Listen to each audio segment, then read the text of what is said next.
place for teaching and learning. Its vision is to become a premier institution of innovative and ethical leaders for sustainable development. Its mission: the university shall primarily provide advanced education, higher technological, professional instruction, and training in the fields of education, arts and sciences, public administration, information technology, accountancy, law, and other relevant fields of study. It shall also promote research and extension service and provide progressive leadership in its areas of specialization. BukSU Quality Policy. Bukidnon State University is committed to produce globally competitive and responsible graduates through excellent instruction, responsive research, sustainable extension, and quality production for the highest satisfaction of its stakeholders. Bukidnon State University. Educate, innovate, lead.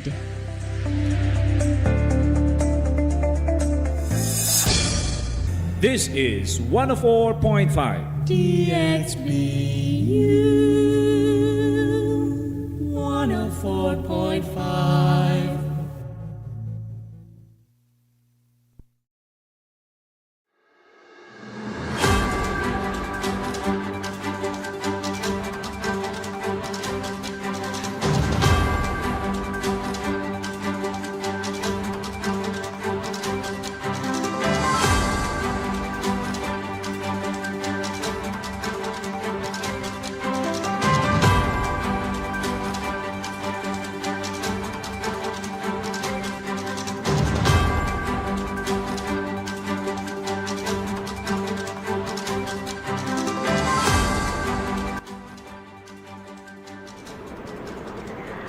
Good day, ladies and gentlemen.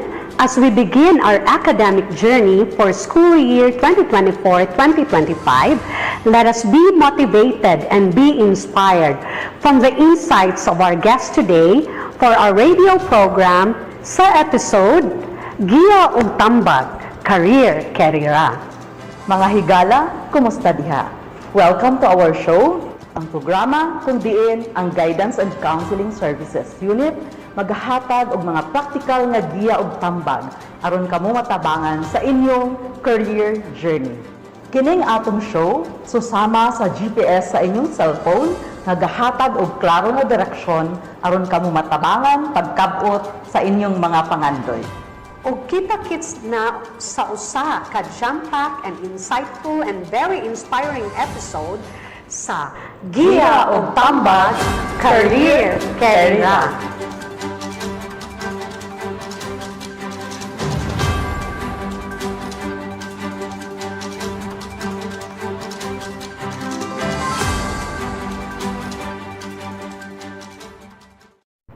So mga higala, let's give a warm welcome to our guests who have come all the way from Jeddah, Saudi Arabia. We are so blessed to have with us Engineer Ernesto Jayme, who will be sharing to us an insightful experience being an overseas Filipino worker. We're very grateful that he has come visit Bukidnon State University, and we grabbed the opportunity to have him with us today for the Giya ug Tambag Career Carriera.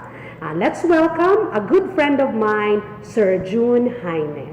Hi! Sir, it's our pride, no, nga nag-uban ka sa amo karong buntaga sa among programa nga Career Carriera. It's my pleasure to be with you. Maayong adlaw. Maayong adlaw, sir. Maayong adlaw mo. Maayong adlaw. Salamat sa kahigayunan. Og sir, moderatso ta sa imong pagpaambit. Kumusta man ang imong journey sa imong career?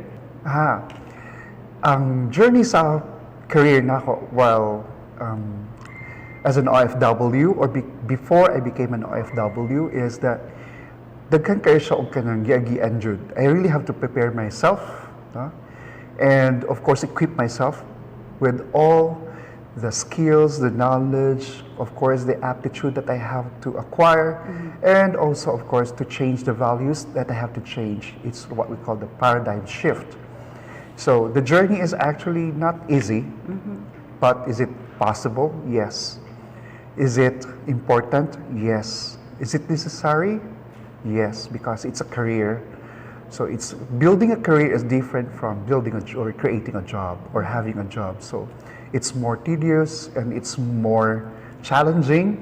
At the same time, daghan kag makatunan. No? We will learn a lot from the journey because actually, when you are going to create or build your own career, you really have to have that strength, faith in God. That's the most important thing. So, mo na ang pag-journey na ako kung asa ko nakaabot karon. From elementary to high school to college and become a professional. I become a licensed chemical engineer, but I really have to work hard for it. And then you have to be open kung unsa ang mga uncertainties. You have to be flexible. You have to know and learn how to adopt situations. And of course, you have to be very open in every opportunity that will come. And you have to be, of course, you have to identify which one is opportunity and which one is a false opportunity. Because if we don't have that one, you might actually be at lost. No? You thought that it's an opportunity, but actually it's leading to another way. And of course, when you're going to have a career, career building is actually like jumping in a cliff. So, kailangan kung jump ka sa cliff, dapat naka-parachute. Because it's risky.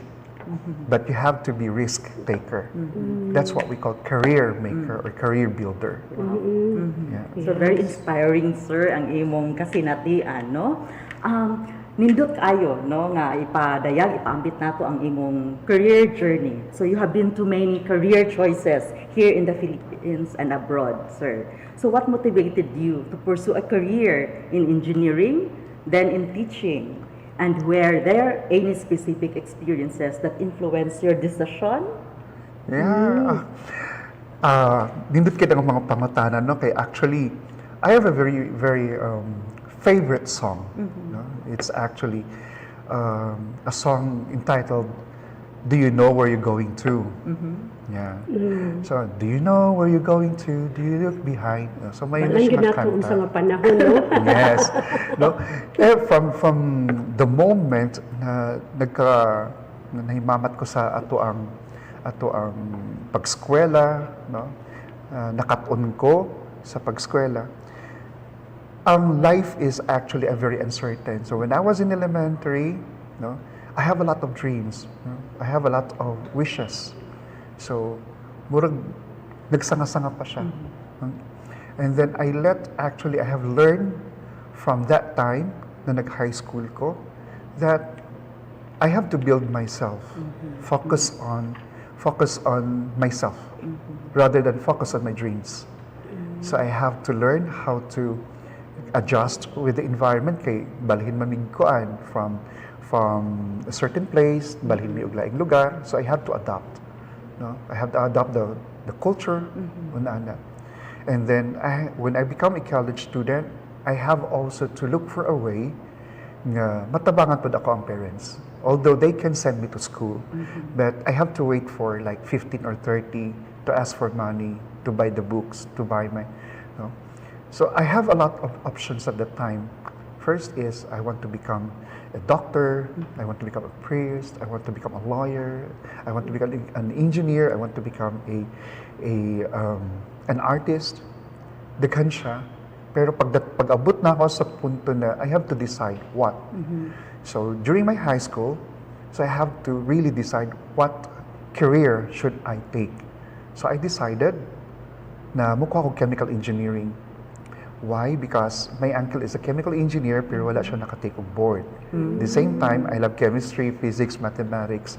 So kitan-on ako, asa ko ang strength na ako. Para dito na ako makita ang career path na ako. So when I went to college, just like what I've said, na kinanglan ako tabangan akong parents. So I worked as a waiter for 5 years. No? So I have to work as a waiter. I have to work from 7 o'clock in the morning and then up to 4 o'clock in the afternoon. My class will start at 4:30 and ends at 9:30 in the evening. Tapos, pag uli na ako sa balay, I have to study a lot. And then around 11 o'clock in the evening, I have to go out again. and work, no? Maghugas ko ka ng shuttle bus. Napulo na ka shuttle bus ako. Hugasan, 5 pesos pa at the time per bus. Sa gani na dati, sir? Sa Davao. Sa Davao. No? Sa Davao. So, dagko siya nga buses. So, hakot kong tubig. Kaya wala pa yung host sa una. Hakot yung kang tubig, timba. And then, I have to clean it for around 2 to 3 hours. Kinanglan mahuman ako siya tanan. For the following day, nako'y 50 pesos.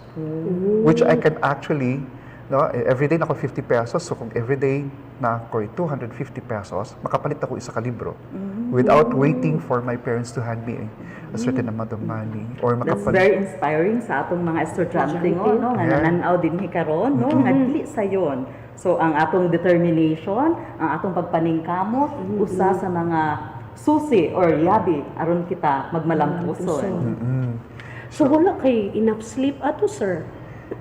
Nakat-on jud ko since siguro elementary, no, nga ang number of hours of sleep na ko is very short. No, kay even sa elementary pa lang ko, nag-aadto na ako sa palengke. No, kay na may pwesto akong ako ang auntie. Na siya pwesto sa palengke. So mato ko sa iya pag like wala may klase para mutabang kog baligya og kanang mga toyo, asin, mantika, no, ibutang sa nigo, no, ingon ana siya. So ako na siyang ilako dito sa palengke. So I am more into goal nga gusto na ako pag dako na ako na agi ko'y maabot. So, wala ko nag-focus sa usa lang kakon kundi gusto na ko'y maabot. But I have to learn, just like what I was saying, mo-focus ako sa kagalingon. Kasi kaya na kong buhaton. So, mo to nga, pag-abot na ako og college, I really have to work. Not because my parents cannot afford, but it's because I have to know that I have also my responsibility for myself. No, okay. Kana lagi uncertain manggut ta. No? Do you know where you're going to? No? Do you know what is ahead of you? What if ang atong parents kuhaon og sayo sa Ginoo? Would it stop us also to dream or to aspire? No? Or what if nagkasakit atong parents, di na sa capable mag-send sa muundang puta. So I actually realized that my dream is mine, my success is mine, my failure is mine. I am responsible to whatever it may come out. Okay. That's so amazing, sir. So, sir, hearing from you, no, you're a licensed chemical engineer. And what inspire you to, or what made you decide to proceed to the teaching profession? I've heard that you have been teaching in the College of Nursing of San Pedro College and in the University of Immaculada Concepcion, that's in Davao, prior to going abroad. Yes. Actually, after graduating, after finishing my chemical engineering, I took the board exam. No?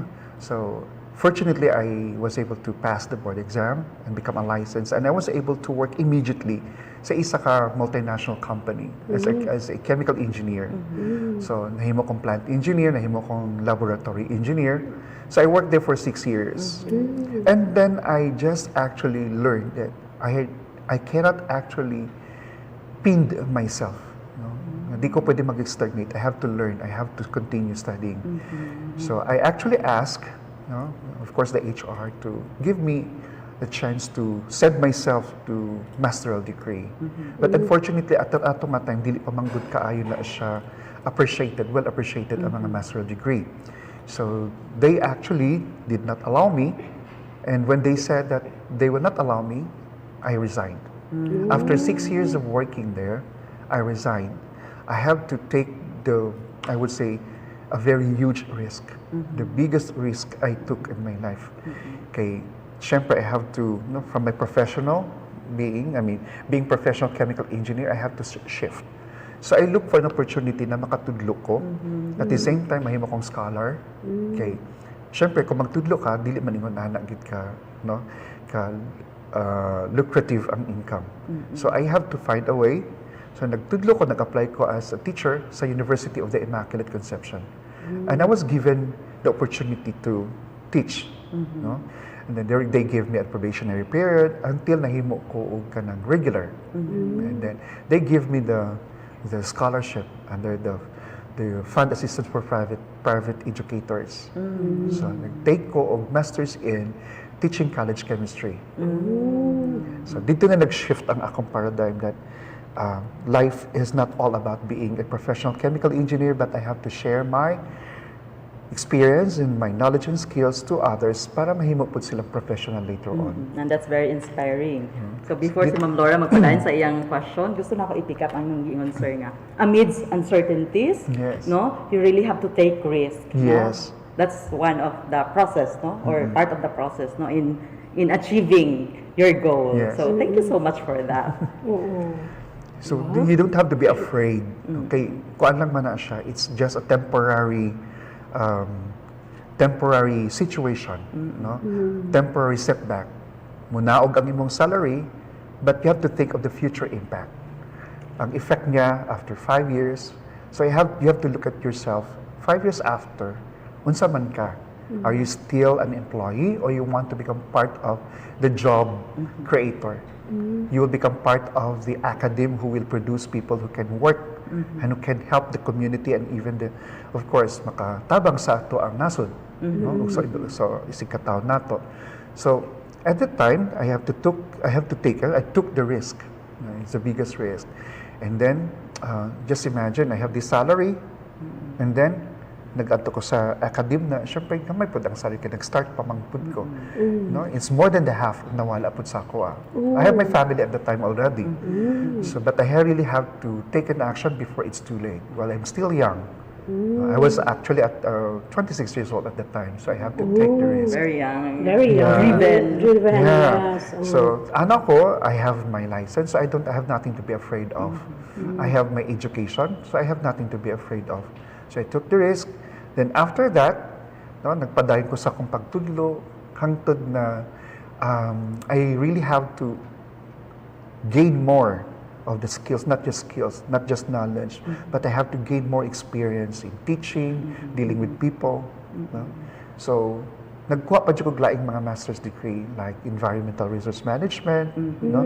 So, na-complete na ko siya ang academics, but I wasn't able to finish it. Kay nag-shift na po ko another nga, from the academe, nag-shift ko into corporate. So, I work in Ayala for 1.5 years. Okay, I took it's actually a financial company. No? So I learned all the administrative and they trained me for being a financial consultant. You know? So I became an administrative officer of that company. And it's a prestigious company. I learned a lot of how to manage the finances, how to teach people and how to become financially literate. You know? So dito the grow ko as a financial manager or financial consultant. After 1.5 years, I have to go back. I would say it's not really an intention to go back to the academy, but you know, it's God's way of putting me back to my track. So nagbalik ko at ko San Pedro College, while I was actually also doing some trainings for individuals and groups and organizations for financial literacy. Actually, I don't sell any product, but I just have to educate them. So after that, nagtudlo ko sa San Pedro College. Just you have mentioned na tudlo ko mga nursing, mga medical allied students. Okay, and then after that, there was an offer to work abroad. Sir, before sa abroad journey ni mo, sir, no?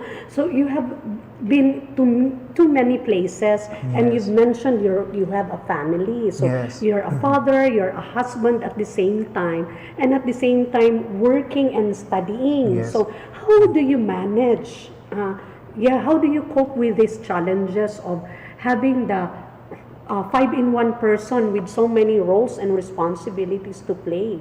Yeah. Actually, I have a motto. My motto is actually, a busy person is always or has always his time for everything. Yeah. You can never become a busy person if you only allot 8 hours of yourself to work. You have 24 hours a day. Yeah. You have to manage your time. No?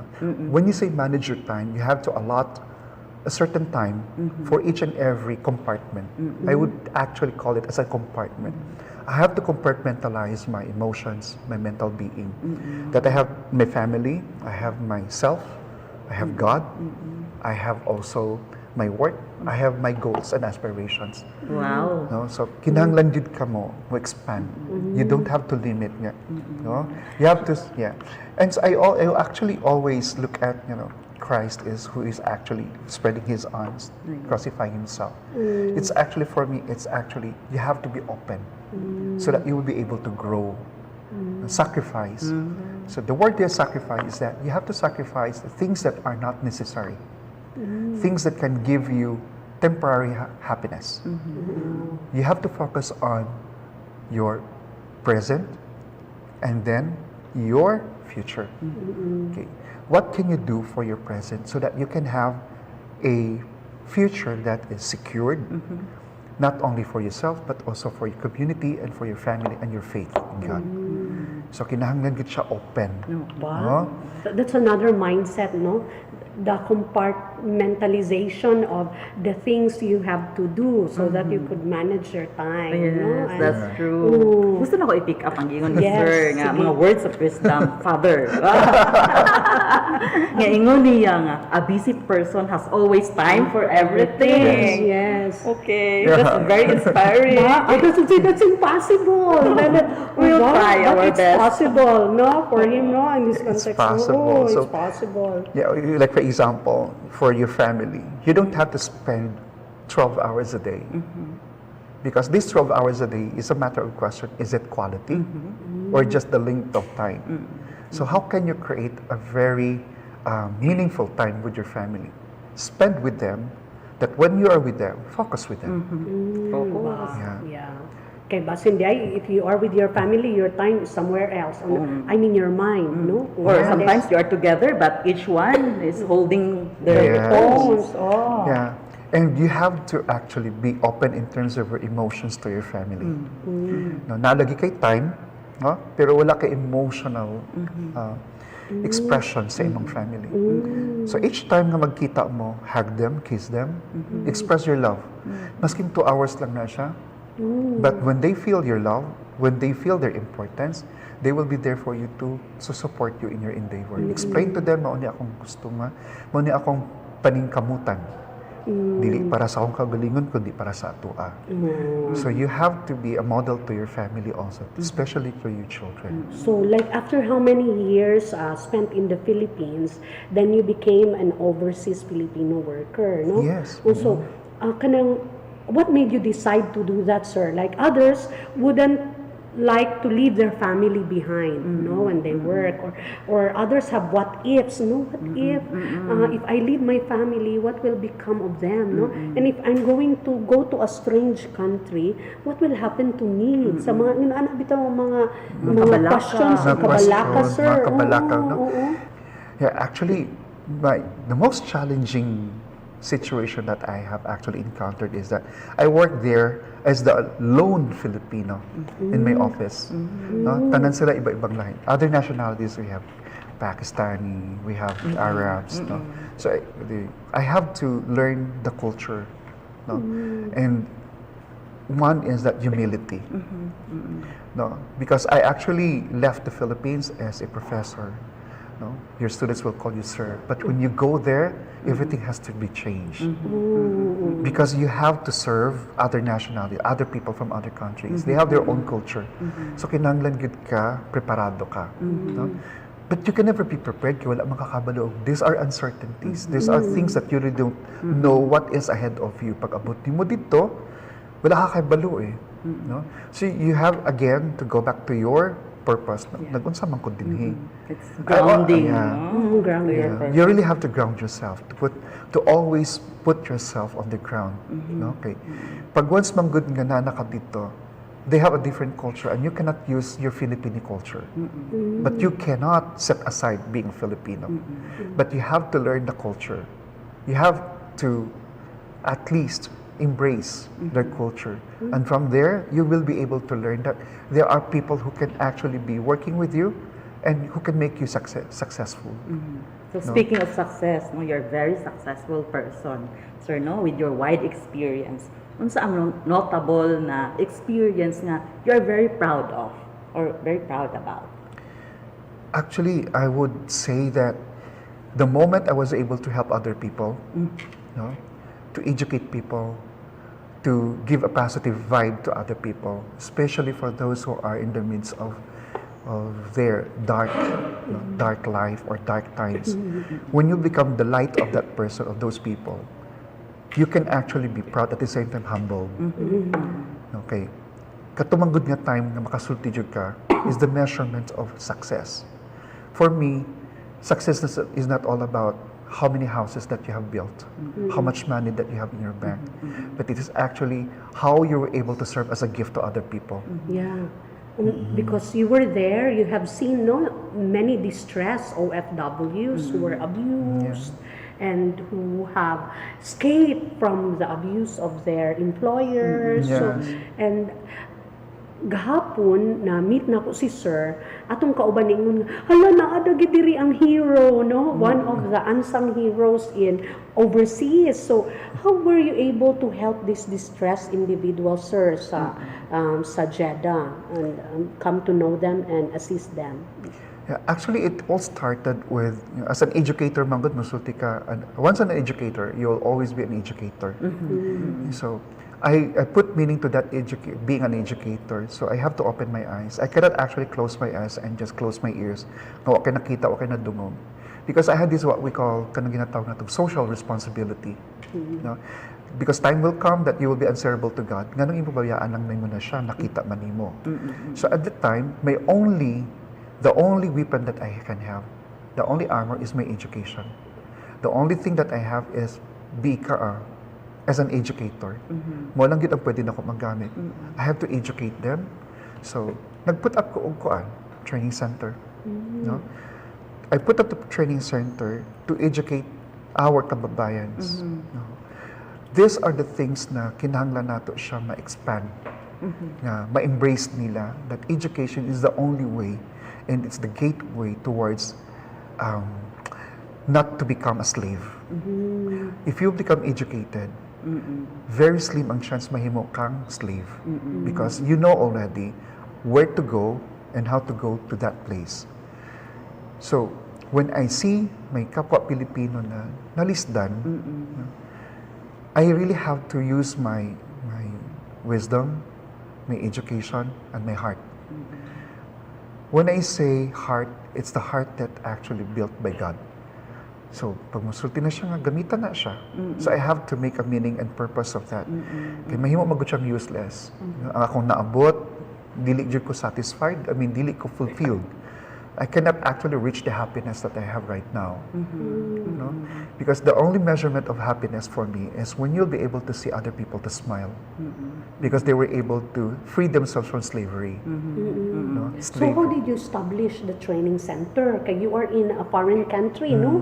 And then it's difficult to be gathering all your resources when you are there in a foreign land. So, giun sa tunin mo siya, Sir, katandem nimo ang BMW or mga other Filipinos?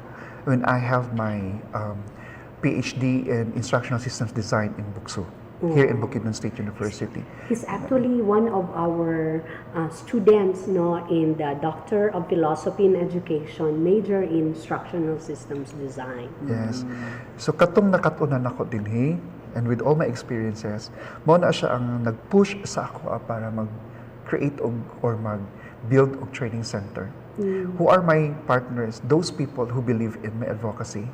Those people who believe in education. No?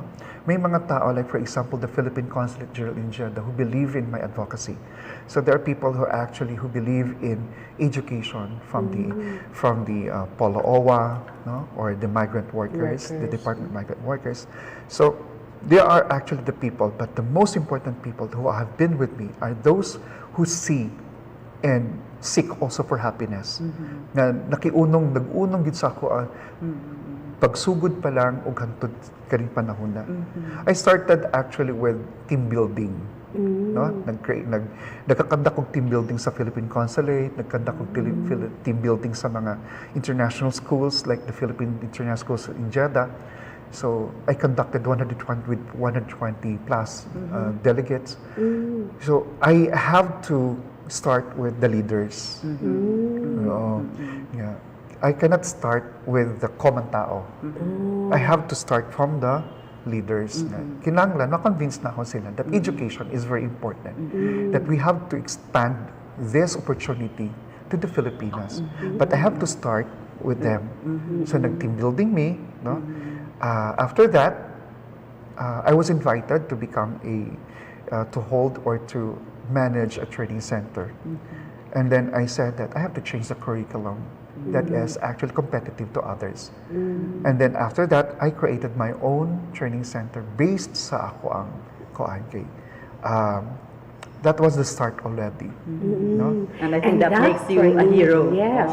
And that training center have been expanded and it's now in Davao City. We call it the ENFJ Skills Development Learning Institute. Wow. Yeah, the name actually is ENJ. ENJ. Yeah, ENJ, Universal Skills Development Institute. Yes. Yeah, and it's accredited. The program is accredited or registered with TESDA. With TESDA. Yeah, so from Jeddah, Saudi Arabia, after 4 years of existence there, I had to bring it here in the Philippines. So much for our country at kababayan. No? Yes. And because of that, no, the sacrifices he has to make, you have underwent some medical procedures, sir, no? And Yes. And so how do you maintain now a healthy lifestyle? You've been going to and through, no, from to the Philippines to Jeddah, Jeddah to the Philippines. That's why we grabbed the opportunity that is here today, no? So how do you maintain a healthy lifestyle, Sir June? That you really have to set to your mind is the positive, the positivity, power of positivity. Each and every health challenges is actually gearing towards a positive output. Like for example, no, I was diagnosed to have diabetes. Yeah, but that diagnosis, I use it in a positive way wherein I can share to people because ang i-open namo is healthcare. So I was able to deliver or to convey the importance of caring for yourself. And if you have this illness already, you can use your experience in teaching other people. Because I can be the living witness. No, that The this- wounded or the wounded healer. Oh. No? So I actually did not take it as a negative thing towards myself. Because whether we are fit, whether we are healthy now, time will come that our body will really give way to that. No, it's deteriorating. But the question is, are you waiting for that time to come without doing anything? No? Wow. Wow. So, grabe, daghan na kay wisdom na kuha nato, Lagi. ma'am. And then, Mumbanji, and then Sir June, actually, what you have been sharing is nakaangkla pod sa Smart BukSU with our University President, Dr. Mirasol. The 4 E's na embrace good sa sharing ni Sir ang Na-capture tanan. yeah, na-capture tanan ang education, experience, enhancement, and efficiency, no? The Ang 4 E's of The 4 E's. BukSU, of Smart BukSU. So kana siya nga mga experiences, sir, no?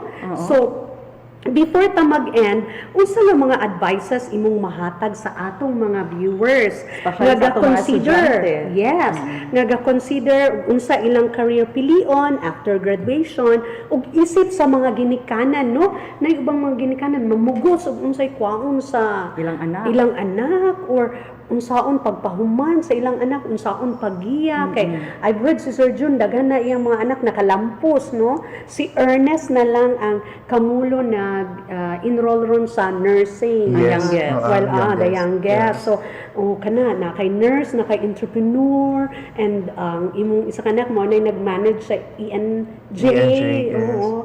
And then, so, unsa ang imong mga advisor sa mga estudyante o sa mga ginikanan nga nananaw karon? Yeah. First and foremost, gusto na ako ipaabot sa itong mga kapwa ginikanan, sa itong isig. Mga kapares sa itong they have their children, no? They're sending them to school.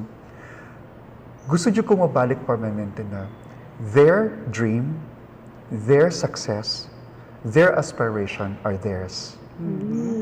We are only here to provide them the guidance, to support them. let them discover their passion. Let them discover their strength. And let them use that strength. Kung ang strength nila is sa art, let them use their art, the artistic side of their well-being. Because from there, no, diha niyo makita nga ma-bloom good siya. Because he was able to find out na mao din niya akong strength. And then later they will mature. No? From their experience, they will mature. They can take another course, they can take another level of their education. Kaya makita naman lang nga, importante na ini siya. No? So as a parent, for me, as per my experience, my children love what they're doing right now. They actually grow because that is what they want. That is not what I want them to be. I always ask them to aspire, not to dream. Kaya kung mag-dream lang ka, kutob lang na sa mga tao nga natulog. So they have to aspire. No? And the aspiration of the parents should be aligned to the aspiration of their children. Dili mo pwede mo salungat sa aspiration sa imong anak. So it's like your aspiration is your say, no? Yes. Aspire, put that into action, okay? Yeah. And persevere. And persevere and be resilient. No? So kana pod kinahanglan i-model gina siya sa parents. So first is you have to believe in education. You have to believe that your son, your child, your daughter has the capacity and the ability. Never underestimate their capacity and their ability. Believe in them, have a faith in them.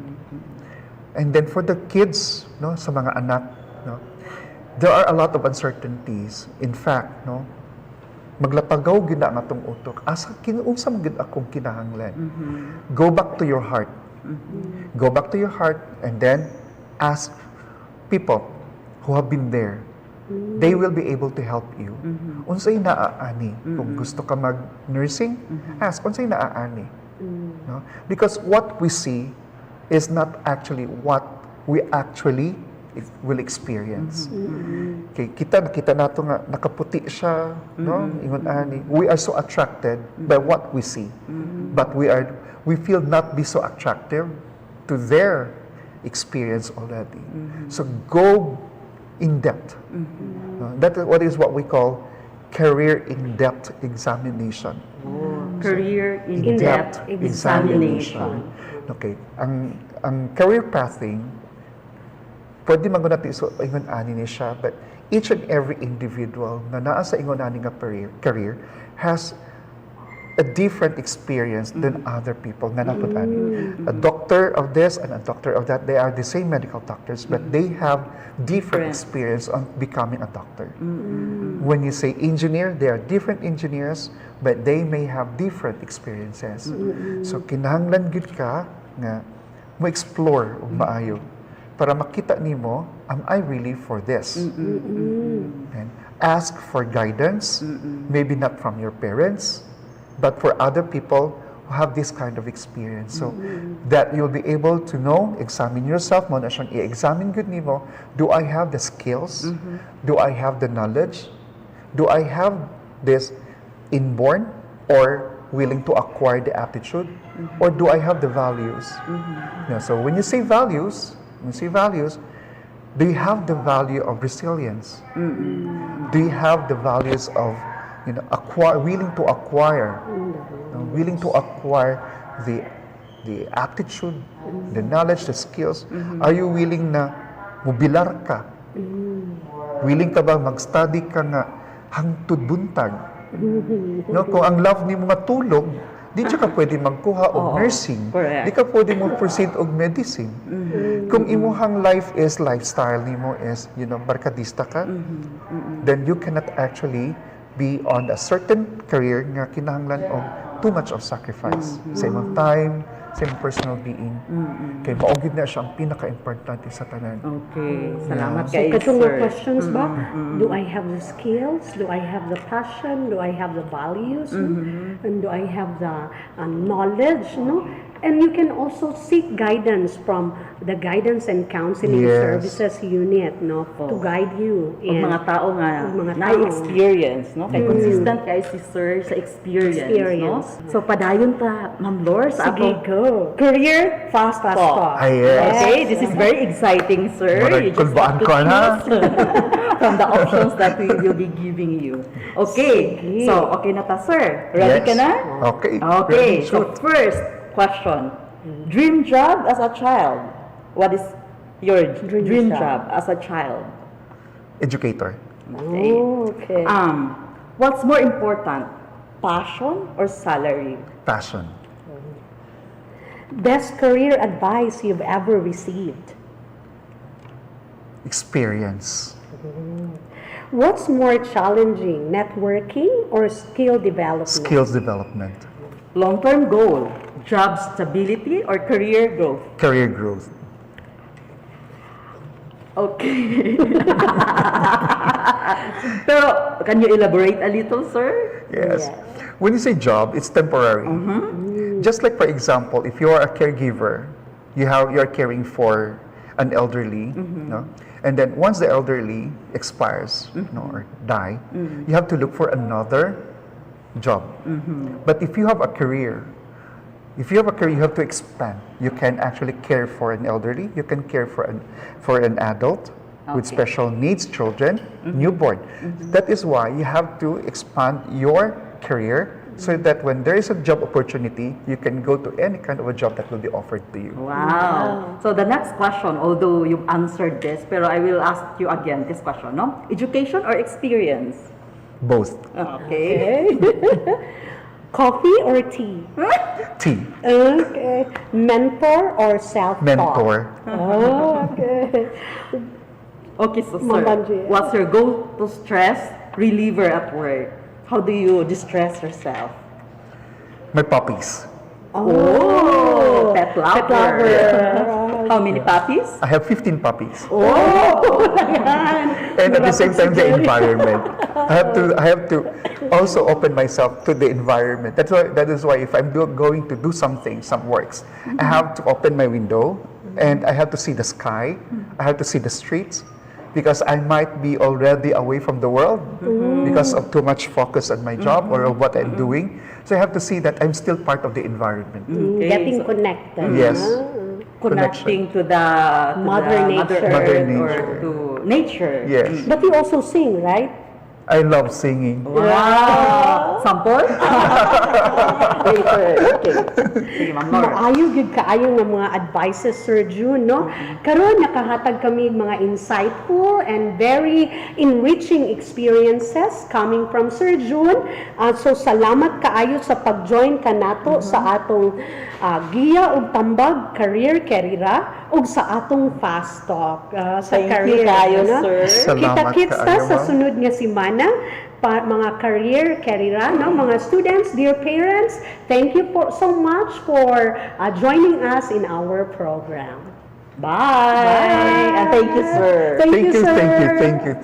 Thank you, everyone.